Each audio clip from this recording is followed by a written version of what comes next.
On this episode of Hudson Valley Hustle, I'm joined by Oliver Wilkinson, owner of Braised Pies in Wappingers Falls. Braised Pies is a traditional British bake shop. Oliver and his family came over from the UK about 20 years ago, and they opened up this shop about a year ago, and they serve primarily British traditional savory and now sweet pies. If you're interested in starting your own food-based business or just like food in general, this is a great episode for you. Great interview. Enjoy.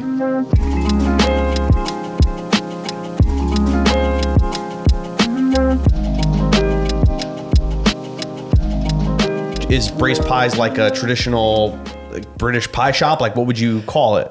I'd say it's fairly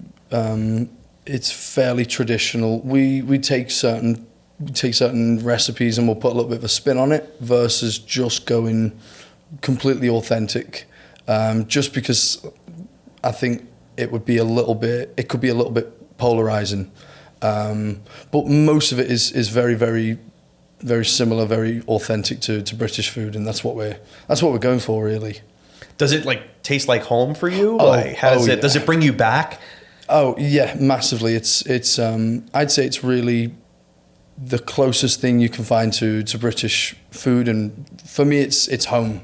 Like, food is a massive part of our growing up and our culture, and that's really how we've connected with it and stuck with it, really. That's great. Where did the recipes come from? So that started with my grandma Ellen Gray. She is an absolute stud, or she was a stud in the kitchen. Just, she could make something out of nothing. And my mum, she took to that. She spent a lot of time in the kitchen with her. She spent years just copying and learning how to make food. So like, my mum would be in the kitchen cooking when both my grandparents were out working in Liverpool, and she had 5 other brothers and sisters. She's the youngest, and she was making food for them at, I think, 10, 11, 12, and she just got really, really good at it, and that's what we do. That's what we eat. So that's cool. Yeah. Who's making the pies now?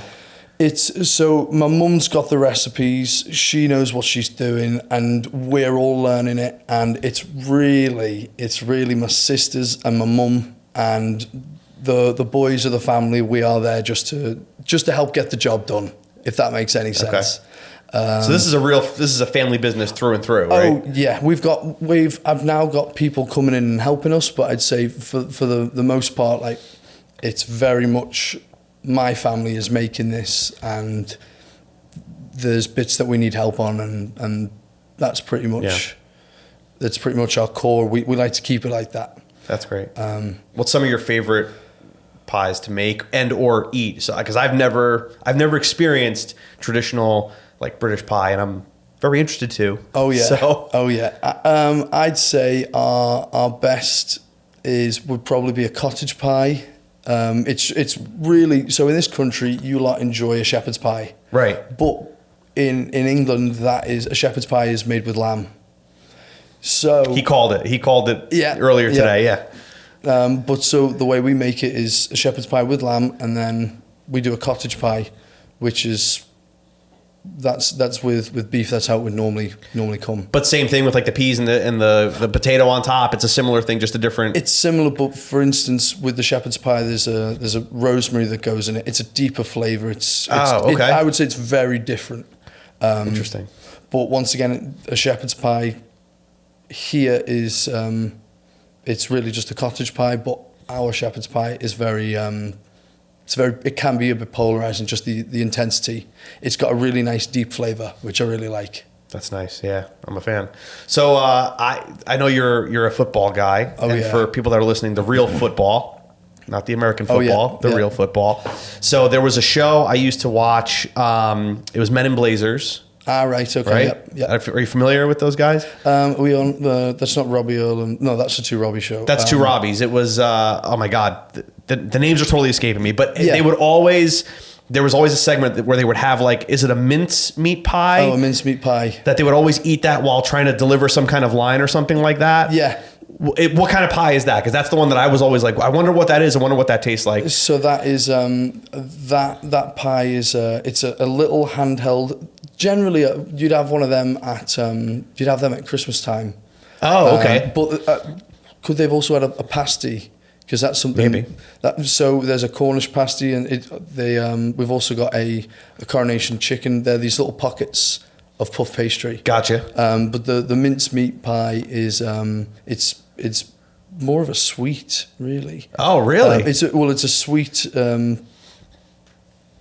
It's got. I'm trying to think. Like when I think of like a mincemeat cookie, that's like a sweet. It has like dates and stuff like that in it, but it's not. Truthfully, I do a lot of the meat side of my business, and then there's the sweet, and I've never actually made those mince. Gotcha. Because that is not I'm not traditionally inclined in making that stuff. Truthfully. Gotcha. But do you guys serve that? Do you guys serve the sweet and the savory too? So we're starting to. We've gone from, we started our business doing 9-inch pies, and we're getting smaller and smaller with more people that are finding out about us. Okay. So those, for instance, they will come just later on. Gotcha. But yeah. So take me through like a day in the life of somebody who runs a pie shop. Is it like early in the morning making all the pies and then they sell out, you close, or is it like things where you can make a bunch of batches ahead of time? Like, how does it work? What's the shelf life? Like, how does that work? So we start, technically we're closed on a Monday, but I go out to the shops, wherever the suppliers, I go and pick up all the food, and we'll start at I'll be up at 4 or 5 in the morning going and getting all these things, and we'll be selling throughout the day at the shop, and then we'll probably finish sometimes 1, 2 in the morning. So we've cooked everything and we're letting everything cool, and then it has to go in the fridge because we do a lot of farmers markets. Oh, okay. So once we take all of those foods, we package them, they sit in the fridge, and then we're up again at 6, 7 in the morning.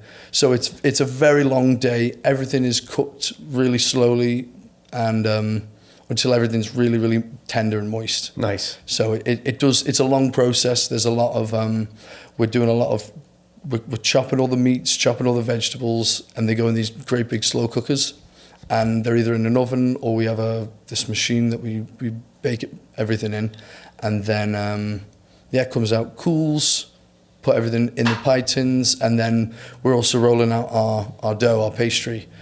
That is a real pain. Once again, my sisters are absolute saints for doing that. I could never. There's so much that goes into it, from whether it's chopping, rolling, all of that into paperwork, customers. It's quite a lot to deal with, but I'm having fun doing it. It is actually really good. Right. So you're about a year into the shop being open. Yep. And what's been the most like shocking, or what's one thing that you didn't realize that you had to tackle when opening a shop? Oh, that's a great. You're asking like the biggest sort of upheaval. You'd say the biggest shock. I'd say it's the cost, the labor. You don't realize how much food and labor making your deadlines. That's a real challenge. Finding people to do a really good job that you're looking, to show your business off, and that really is our hardest challenge, of making it consistently really well, and the cost, keeping the cost as realistic as possible. Yeah, you can very quickly, you can go over budget, and you can be out of business like that if you're not taking care of that, really. Yeah, it's definitely, I hear it's very challenging. Like food in general is a really challenging industry to break into and to maintain and keep going.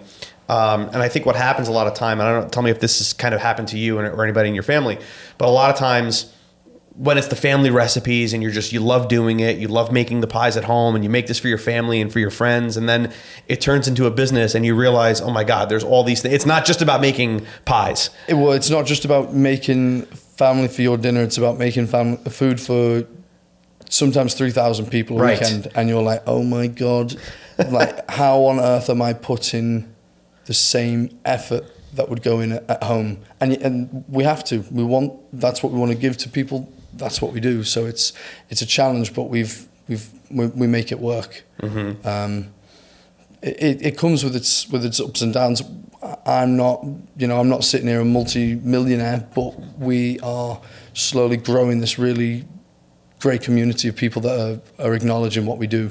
Yeah, how are people very receptive to it? Because this is not something, correct me if I'm wrong, but like, I don't think there's any kind of pie shop like yours that I can name around. We have over this past year, we've been doing this 2 years, but really with the shop, the past year we have really exploded in popularity. People are flocking from. I have people calling me from Colorado asking to ship pies, and we are doing so. That's great. But the amount of people that have been so receptive and so kind is been absolutely unreal. It's really nice, and you put so many hours into doing something, and then one day it happens. It's like you've got what you need. You're getting the amount of people in and out the door, and that positivity. It motivates you, keeps you going when you're doing 80 to 100 hours a week. Honestly, yeah, that's a lot. Again, that's food for you, right? Oh yeah. If you're not putting in those types of hours, you're probably not doing it right. Yeah, and food. It's funny. This is my first business I've ever started, and I was looking at all of the facts, all of the information, and you go, oh, I am destitute to fail here. Like this is the odds of a restaurant, a bakery, very, very low, unless you are, you're doing something a little bit differently. And I knew going into it, I was like, if I can't find what I'm looking for, like I want a meat pie, I want a Cornish pasty, whatever it is, and I can't find it, I bet you there's loads of people just like me that are looking for it. And they're there. They're out there. Sure enough, they are. And they're in Wappingers, of all places, right? Yeah. That's cool. It is. Wappingers has got a lot of history as well to it. There's an old Irish group of people that settled, and the amount of people that came up to me. I was in Home Depot just getting some stuff, and somebody heard me speaking, and there's an Irish fellow that comes up and he goes, "Are you doing the pies? Is that you over on East Main?" And I was like, "Yeah," and everyone's so excited, and all the Scots that are over there as well. I'm like, wow, this is, I feel like we're in the right place doing the right thing at the right time, That's great. I love that. I've always loved that culture. I don't know if it's just being a huge soccer fan. I've never been over there. I would love to at some point. Oh, it is an event. It is good fun. Yeah. And you're a Liverpool fan, right? Oh yeah. Okay. Oh yeah. You go head down Anfield, and you get yourself either curry and chips, or you get yourself a nice pie, a nice meat pie, and you go watch the football with a pint. It's brilliant. You've got to go and do it. I'm telling. I love it. Yeah. Yeah. Yeah. I'd like to get myself back there, but I was going to ask, how often do you go back? So I'm going back in July. I was there a couple of times last year. This time around, I'm going for a wedding. So that'll be good fun once again. But I'm trying to get there at least 3 or 4 times a year. It's just what I'm doing. There's a lot going on. Yeah, so, sure. But yeah, I think my sisters have probably been 4 times this year. We make sure they go and have a nice break, and just go see our extended family and just enjoy. That's cool. Yeah, that's great. Yeah, I would. It's one day for sure. Get yourself over there, go to a Premier League match, and go and get a nice pie and a nice. Oh yeah. So what? Yeah. If there's anything, with like the World Cup coming on next year, yeah, that would be really good if that could be figured out. If you could get a pasty in a stadium, I'd love it. Yeah, well, listen. I've been to a ton of soccer matches. I went to the Copa America here. Back in the Centenario, whenever the heck that was. It was 2015, 2016. Okay, it's insane. Like it was Colombia versus Haiti, and it was like one of the best atmospheres I've ever been to. I was going to say, you must with Latin America, you must have a really good crowd. It was nuts. Yeah. It was like I didn't even care for the game because I wasn't crazy about either team, but I was like, I was Colombian that day. Like, it was insane. It was crazy. It was absolutely insane. So I'm Italian. A lot of it, we have a lot of family in Italy.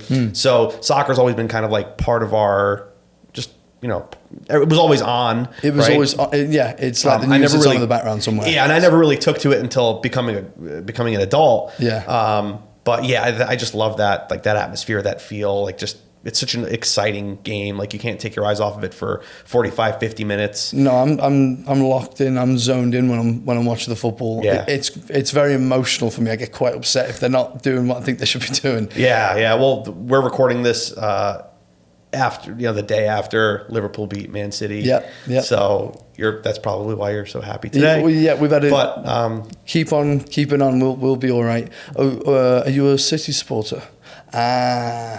Yeah.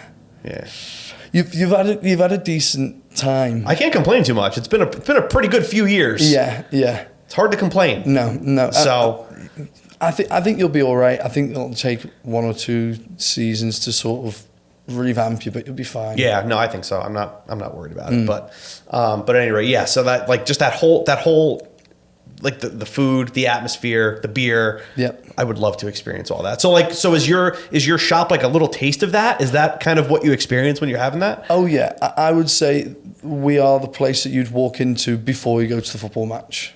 Now we've not got the football on, we've not got the tellies, but we've got the food. It's the exact same. I've had people say, and I'm not tooting our horn, but people say this is the place to do that. You could toot your own horn a little bit.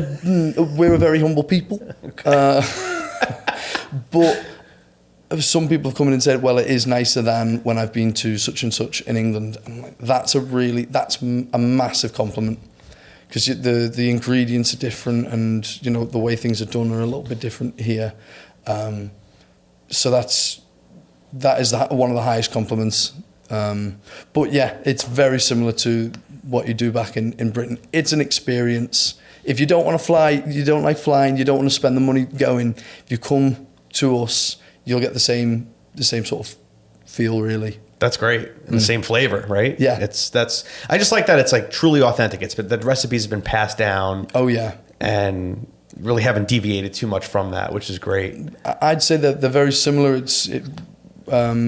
People are very salt conscious, I think, here. So we try and make sure that we're not being overly. You can find a lot of junk food, a lot of unhealthy stuff. We try and keep it like, this is your grandma, this is your mum, this is your family's food. Mm-hmm. So it's not terrible for you. Okay. So that's really what we've tried to achieve, not making it sort of overly salty and whatnot. Yeah, and it's got to be a little bit of a challenge, like you said, when you're not just making it for 3 or 4 people now. You have to take that kind of feel, that recipe, and now multiply it by. Yeah. That's got to be. I would say that was when I really think about it, that was probably one of our biggest challenges, going from just one pot to, how do we make 600 steak and Guinness pies? How do we do that? Sounds good. It's delicious. I love it.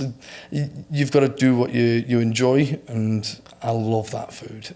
I get excited every time I walk in there, because it's like whatever we're going to do is going to be nice. Mm-hmm. So, are you familiar with how it is starting a shop in the UK versus here? Like, as far as like differences in how business and commerce works? Like, is it easier to start a shop there? Is it easier to start a shop here? Because I know food in particular, I would imagine there's definitely like some hoops to jump through legally to be able to sell food.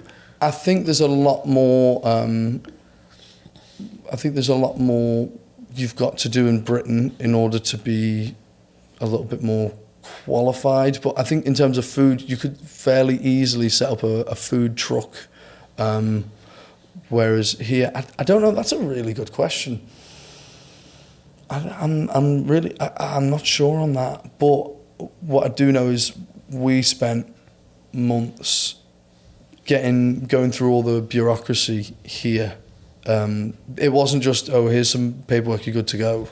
But I think the laws are a little bit looser here in terms of actually being able to go and do things. But yeah, that's a great question. I don't know. We got to go there and find out. Yeah. We got to go. Yeah. Well, maybe I should open something over there and see. Just test it out. Yeah.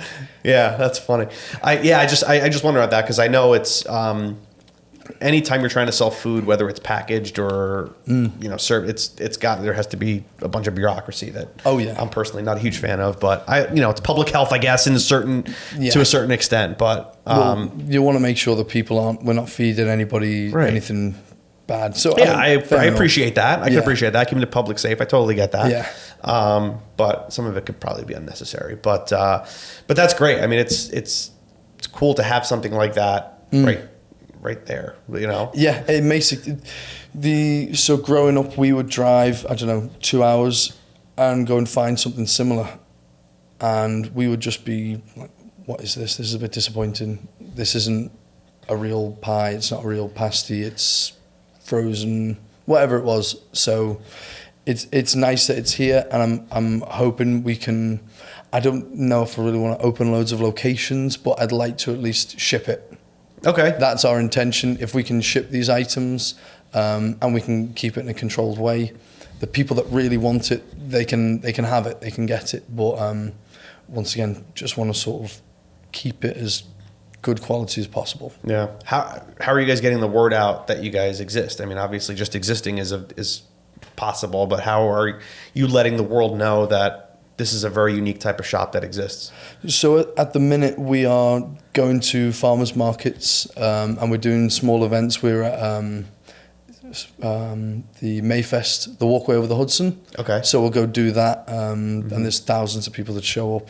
And we mostly do a little bit of advertising, but we really are. If I made this a bigger problem, I don't know how much more we could handle at this point in time. It's like there's stages to this. You grow a little group, and then with time you could make it bigger. But it's like you said, it's a lot of work, and we're just figuring it out really.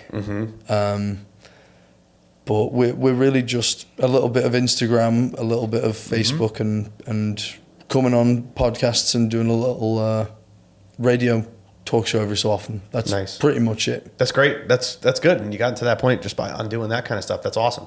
Does entrepreneurship run in the family at all? Like, do you have any history of that? I think my granddad, he used to rent out canal boats in Liverpool, but he was very much self-employed, and I just didn't want. Truthfully, I didn't want to work for somebody. I like the idea of making something. I like the idea of building and creating things, and I've always thought like that. But we've never really been entrepreneurial. We've just sort of worked really hard and tried to figure out where we can go, what we can do, and yeah, it's funny. You don't really know what's going to happen in life, do you? It just takes you down a rabbit hole at times. Like when we first wanted to start this business, my mum was just making food, and she would go to, I think she was going to a farmer's market, and no one was buying any of it. And she was sort of like, well, we've got all this food left over, and I was eating it. But she was doing, like a chicken parm or like a Thanksgiving dinner, and I was like, that's not going to work. So more like American type food. Okay, interesting. And I was like, there's so many Italian places you can go to. There's so many pizza spots. I'm like, be original, stand out, be who you are. And that's, I said, let's make pies. I said, I miss that. I want that. Let's go and do this. Because we all make food at home. It's just, she's really, really good at it. And yeah, that's really how it started. And we didn't look back from there really. But yeah, to answer your question, we've not had tons of entrepreneurial behavior. I'd say just sort of, I just wanted to make something. That's great. Yeah. So what originally made your family come over? Like what? My dad went to the University of Rollins down in Florida. Okay. And he was, so we were living in London, and he decided he wanted a new career change, and I think he went for I think it was like his master's or his bachelor's in writing, something like that. And we stayed down in Florida for a year, buzzing, loved it. And then a year became 2 years, 3, 4. And then we just kind of stuck around like, well, we're here now. And that was really what kept us here. Okay. But yeah. So from London to Florida to Wappingers.